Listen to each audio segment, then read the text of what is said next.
Morning misters good morning all leaders. So మరి ఈరోజు మనం అనకాపల్లి దగ్గర చోడవరం దగ్గరికి అయితే రావడం జరిగింది. సో మరి ఈ ఊర్లో మనకి ఒక మేడం గారు అంటే ఎప్పటి నుంచో పెళ్లి అయిన తర్వాత పిల్లలు లేకుండా చాలా ఇబ్బంది పడుతున్నారు. సో మరి దానికోసం ఒక ఇమ్లో మేడం గారు అని చెప్పేసి మన ఆల్రెడీ పెద్దాపురం టీంలో మేడం గారు ఉన్నారు, దేవి గారు రిలేటివ్ మన ఇమ్లో మేడం.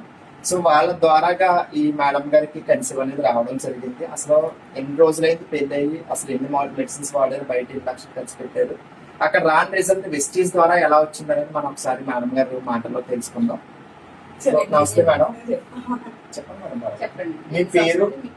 ప్రశాంతి. ఏ ఊరు నుంచి మాట్లాడుతున్నారు? చూడవరం. చూడవరం. అట్టి చూడవరం. చూడవరం.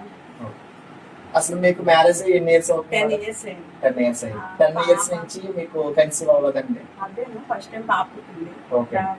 సిజేరియన్ అయ్యింది, చనిపోయింది. ఓకే. తర్వాత మళ్ళీ ఏమన్నా